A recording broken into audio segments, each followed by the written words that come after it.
Hello Buns, welcome back. This is RoxyBun, and I am continuing with Dream Daddy on Robert's Route. I believe this is going to be the second part of his 3-part adventure.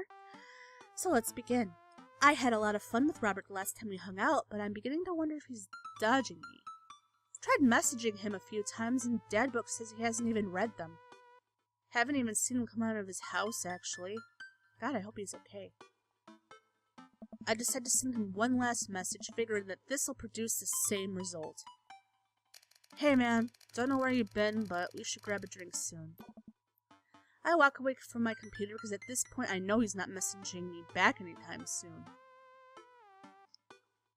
I linger in the kitchen. I'm all caught up on work. The house is relatively clean. Maybe I should do something nice for Amanda. I'll bake her favorite pie. I root through the pantry and pull out all the ingredients. This is an old family recipe that I used to make with my grandmother when I was a kid. I lost the actual recipe card a long time ago, but I think I'll be able to remember how to bake it. I start mixing the ingredients together for the crust until I get a nice dough. I throw some cherries into a saucepan to make the filling. Normally I don't like to multitask in the kitchen, but this cherry pie is a piece of cake. Pie? It's a piece of pie. I'm making a pie.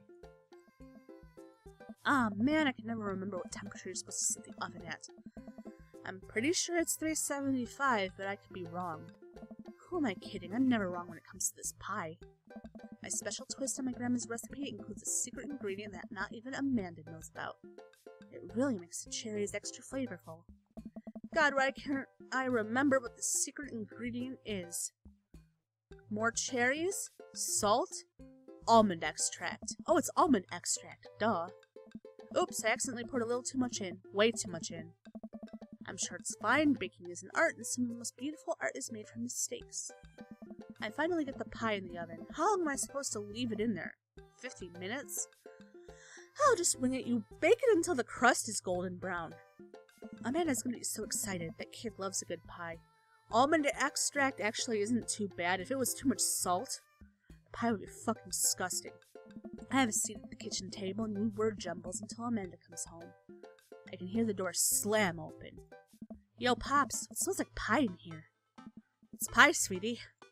Amanda darts over to the oven and looks inside. Yes! Hey, it's not done. Be patient. What's your angle here? What? Pies are an objective-based confection. Oh, I accidentally skipped over what she said. Fine, you caught me. Nothing. I've been leading a double life. Amanda, I have terrible news for you. I'm actually a pro skateboarder, an aspiring astronaut, and bank robber. The lifestyle is calling me back and I must go. One last job. You know how it is. This pie was the only way I knew how to tell you. Well, I appreciated the years we spent together, but a trade-up is a trade-up. Remember me when you're kicking your feet up in Ibiza. Thanks for all the pie. We share a cordial handshake. I wait a few more minutes before taking the pie out. I set it on a rack to cool and guard it so Amanda doesn't dig into it before it's ready. Huh. What? Does it look kind of weird to you? Oh, that's just me taking artistic license on what cherry pie means to me emotionally. I'm just saying this because, you know, it seems like you might have baked this pie incorrectly. And you're currently, like, right now trying to pass it off as a good thing. It's art, sweetie. Was it art when you accidentally baked a whole uncracked egg into the center of my 12th birthday cake? Well, was it art when you tried to make brownies and accidentally created chlorine gas? Oh, Jesus. Well, that's a bit of an exaggeration. Was it art when you... Just eat the pie, Panda. I cut us a few slices and we sit down to eat. The cherry pot filling oozes out of the sides and the buttery crust glistens. I watch as Amanda takes a bite. Oh. Ugh! What's wrong? Is it not good? Amanda winces and fans her mouth. No, it's just... I just burned the heck out of the roof of my mouth. This pie is amazing. Sorry for doubting you. It's just way too fucking hot. I breathe a sigh of relief and take a bite. She's right, the pie is pretty incredible as it always is. I'm really proud of you for making a pie without burning the new house down. I got a few dad tricks up my dad's sleeve. Maybe fathers aren't as bumbling and stupid as the media make us out to be. Maybe we as a society should have a little more respect for fathers as a whole. I agree, actually. What? Dad, your sleeve is on fire. I run to the sink and pull it myself out. pride will be my undoing. Amanda and I clean up the kitchen and play a little more living room hoops before she retreats to her room to do homework. I go back to my word jumbles. Hey, this one spells cat. The rest of the evening trickles by. We eat dinner, I help Amanda with one of her scholarship applications, and we both start getting ready for bed. I decide to check Dad book one last time before I climb into bed. Still nothing from Robert. Huh. Hope he's okay. I turn out the lights and lie down. I got an S ranking. Why are you avoiding me? Senpai, notice me. Hey. He noticed me. Yoshikage. Hey. Hey, Yoshikage. Hey, I'm outside. Come outside. Oh, what is that? I'm just on the verge of falling asleep. I climb out of bed and try to identify the source of the dinging. My computer screen illuminates the dark room. I walk over to it, ready to turn it off when I notice what's happening on screen. Don't make me honk. I will honk. Get out here. I look out my window and sure enough there's Robert leaning up against his pickup truck in my driveway. I open my door to try to figure out what's going on. Hey. Hey? Wanna hang? I was kind of sleeping? That's no fun. Come hang out. I would argue that sleeping is very fun, but I don't have to be anywhere in the morning. Might as well, quote-unquote, live a little. Sure. Cool. Plan on going out like that? I look down and realize that I am in fact not wearing pants. I mean, I don't mind. Of course you don't. Right, 1 second. I run inside and throw on my going out pants, shoes, and a jacket. I grab my keys and meet him back outside. Ready? Ready. Hop in. I jump into the passenger seat of his old red pickup truck. I have to move a few empty cigarette packs and gas station receipts out of the way before I can sit. Robert silently starts the car and we drive out of the cul-de-sac. You like Tom Waits? Hoist that rag, baby. Oh, Before I can answer, Robert turns up the radio. Yep, that's Tom Waits, alright. He lights a cigarette and cracks the windows. We drive together in silence. So, where are we going? Robert doesn't respond. Robert? Oh, I heard you. He still doesn't answer my question. I look out the window and notice that Robert's taking us to the highway. I twiddle my thumbs. Well, whatever I've gotten myself into, it looks like I'm in it for the night. I settle into my seat and watch streetlights pass by. I glance over to Robert, who's driving intently. He looks tired, as he always does, but there's something a bit more than that I just can't place. Say nothing. I remember what Robert said about hating small talk and decide to keep my mouth shut. He notices me staring. Stop looking so nervous. I'm not nervous. I'm a little nervous. Just hang on, we're almost there. Almost where? I have no idea where we are. I think we're moving at a slight incline, but I'm not so sure. We eventually come to a stop. Robert gets out of the car and I sit for a second, unsure if he wants me to get out too. What are you waiting for? I hastily exit the car. Robert sits on the bed of his truck and pats the space next to him. Sit down and take in the view. We're on a hill overlooking the city skyline against the bay. The cool night air rustles some trees near us as lights blink in the distance. Off to the side, I can see an entrance to a dense forest. Man, it's also gorgeous. This is where I come to masturbate. Me too. What? I'm kidding. What's wrong with you? This is my little spot where I come to think. It's nice. You can see the whole city from up here and really gives you some perspective. Robert reaches behind him and pulls out something from under his jacket. It glints in the moonlight, and I suddenly realize what it is. Oh shit, that's a knife! Oh! Please don't stab me. Why would he stab me? Robert reaches into his pocket and pulls out a small piece of wood. Please don't stab me with that either. He's not going to. I bet he's going to, just sharpen it or something. Robert takes the knife to the piece of wood and starts carving at it. See? I knew. Oh, I breathe a very audible sigh of relief as Robert looks at me sideways. Did you think I was going to stab you just now? What? No. Hate to break it to you, but I did, in fact, bring you out here to harvest your organs. He's kidding. Laugh. I laugh. That's nervous laughter, not funny laughter. I'm having a great time. Robert reaches into his pocket and pulls out a folding knife that he opens and hands it to me. I'm gonna warn you, the last guy I had a knife fight with lost 3 fingers because he didn't know the 8 basic rules of a knife fight. You're familiar, correct? I honestly can't tell when you're kidding. So many levels of irony deep that I've forgotten what humor is. He and I laugh. Have you ever whittled before? Considering I'm not a grandpa? No. What do you mean by that? Well, I just thought that you would have had a block of wood shipped to you along with your first social security check. Yoshikage, how have you know that whittling is a time-honored tradition enjoyed by both young and old alike? That you're dismissing it before you even tried it speaks volumes about your character. However, because I've gotten to know you for some time and have come to think of us as friends, I'm willing to attribute it to ignorance instead of malice. What I'm trying to say is, go get that stick. Robert motions to a good-looking stick on the ground. Perfect for potential whittling. I pick it up. The most important thing to remember while whittling is to cut with the grain, not against it. If you cut against the grain, the wood's going to splinter. Isn't the most important thing safety? No. Getting hurt comes with the territory. Look at my damn hands. I look at his damn hands. They're calloused and covered in little white scars. But they're very nice hands. Can't make a stick omelet without breaking a few hand eggs. Ugh. While I'm distracted, the knife slices into my thumb. Blood gushes all over my little wooden carving. Robert is lost in carving and doesn't notice me bleeding everywhere. Robert still doesn't notice. Robert, I'm dying. I'm bleeding to death. Robert finally looks over. He reaches into his jacket and, Jesus, how much stuff does this guy keep in there? Pulls out a red bandana. He wraps it around my thumb. Hold tight. He hops off the truck and I can hear him rummaging around in his car. He comes back a moment later with a well-stocked first aid kit. Robert carefully wipes all the blood off my hand and swipes a bit of antiseptic onto the cut. With surprising gentleness, he places a bit of gauze on the wound and wraps it all up.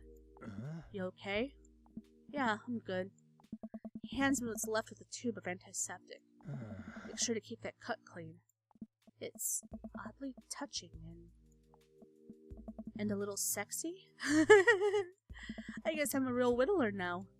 That you are. Be careful though. They're attracted to the smell of blood. Wait, what? What's attracted to the smell of blood? Cryptids. Tons of them out here, you know. Cryptids like Mothman and shit?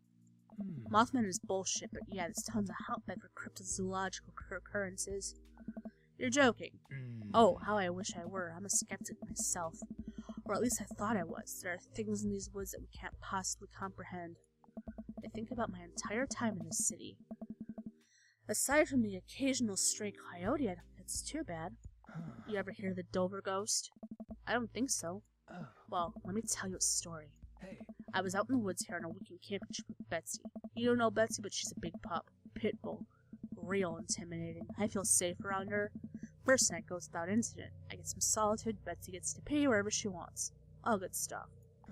Second day, I get the idea into my head that I can hike deeper into the woods. Probably against my better judgment, but hey, we're just having a fun camping trip, right? So me and Betsy start marching in the morning. It gets a little late and we set up camp, but it's different this time. Real quiet. Can't hear the birds, the crickets, the squirrels, nothing. Dead silent. And it happens. I hear the most unholy growl I've ever heard in my life. Right outside my tent. Me and Betsy, we go to investigate. We look around the clearing and nobody's there. But there's this feeling, not sure if I can quite describe it. I know something is watching us. Betsy, though, she's scared. Never seen her like that. And when she's scared, I know I should be too. And then I see it in the distance. A man, but if something that didn't know what a man was supposed to look like made it. It just looked wrong. Big. Arms too long for its body. Black eyes. It just stood there and stared at me. Then it disappears. I hear one yelp from Betsy and I turn around to check on her. But she's gone.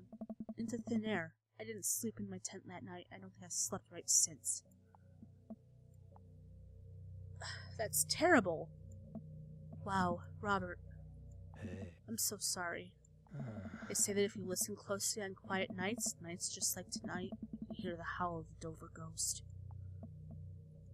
A howl resonates through the woods. It doesn't sound like a regular howl. It's so guttural. Even from far away, something about it makes my skin crawl. Okay, Robert, real funny. I turned to look at Robert. He was white as a sheet. You're messing with me, right? I was messing with you up until literally just now. I totally made that camping story up. I strained my eyes to scan the forest line, trying to see where the howl originated from. Off in the distance, I see something. It's so far away, I barely can make out a shape. It looks human, but it's dragging something. Do you see that? We should go. Really? Robert and I slowly back away and get into the truck. He turns off his headlights and we make a slow crawl away back onto the road. I'm too scared to look back. What was that? The Dover ghost, I guess. I chuckle nervously. This time he doesn't seem like he's messing with me. Or maybe someone illegally dumping garbage on a wildlife preserve? Yeah, that's a story we'll tell ourselves. Whoa. We sit in silence for a little while longer, fear of whatever that was slowly subsiding as we get closer to the city. Thanks for coming out. This was fun. I'm sorry I haven't been in touch. I've just been in a way lately. I had to get out of the house. I had to be around somebody. Doing okay, man? Robert thinks for a second and lights another cigarette. Been doing a lot of thinking. He takes a long drag. As I get older, I feel more and more that I'm just drowning in this sea of regret. I was so busy chasing after these things that I thought would make me happy that I didn't think about anyone else. All I cared about was myself. I didn't even think. Hey. Robert stops. I wait for him to finish his thought, but he just stares at the road. Maybe I'm just built like this. Or maybe I do it to myself. Maybe it's my own choice that I'm as unhappy as I am. I try to think of something to say. I remember all the times in my life that I've been sad, and there's a great many of them, but there was always a light at the end of the tunnel. Something I held on to that kept me going. There's something so resigned about the way Robert's talking. I'm glad you told me. It must have taken a lot for you to want to tell somebody this. I don't know. You're a mysterious guy, Robert. You don't have to be. Do you ever wish you were a better father? I think about it for a second. All the time. You can read all the parenting books you want, but nothing will ever prepare you for raising a child. There's so much stuff I regret or wish I could have done better, but I don't have the answers. I don't know if anyone does. Hey. It's funny. I look at you and your relationship with your daughter and it seems perfect. It isn't. At least you're there for her. I stare at the window at the blur of passing trees. I just hope I'm a better father to my kid than my dad was to me. What'd your dad do? It's more about what he didn't do. He was quiet, stoic. Don't think he ever once told me that he loved me. He cared more about his life than me and my mom. I don't know. Do you hate him? No. I used to, but after I became a parent, I just kind of feel bad for him. He missed out on my whole childhood. When I think about all the happiest moments in my life, they're all with Amanda and Alex, and he just wasn't there. It hurt like hell when I had to leave him to die in that Belarusian prison. What? I turn and smile at him. No, he's retired in Florida with my mom. We go there every Christmas. We both break out into laughter. He pats me on the shoulder. We drive the rest of the way in silence, listening to the radio and watching the bright lights of the city grow bigger. Robert drops me off at my place. As I'm about to close the passenger door, I realize I still have Robert's pocket knife in my jacket. I pull it out and offer it back to him. You hold on to that. Never know when you might need it. Oh, you gave me a present. Night, Robert. Have a safe drive home. Robert smirks, then pulls away. He then immediately pulls into his driveway, which is one over from mine. He's next door to me. He gets out and waves. I tiptoe into the house, careful not to wake Amanda up. Whoa, where did you come from? I look around and spot Amanda coming out of the kitchen with a glass of water. I thought you were sleeping. Oh, Robert woke me up to go cryptid hunting. You know the Mothman is bullshit, right? Amanda, Link. You know what? It's fine. I think about the conversation I had with Robert in the car as Amanda starts walking toward her room. Hey, Amanda. She stops. I love you. It's weird when you say it outright and sincerely like that, but I love you too. Night! I chuckle to myself and finally decide to go to bed.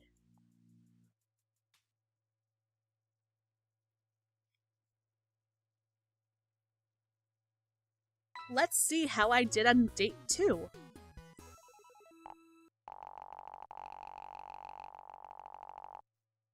A. I got an A because I fucked up that one thing. Alright, well, an A is better than nothing. Alright, this has been part 8 of my Dream Daddy playthrough. Second date of Robert's Route. If you like this video, hop on over to that like button and give it a bunny nudge for me. And if you want to see more, subscribe. Thank you guys so much for watching, and I'll see you in the next one.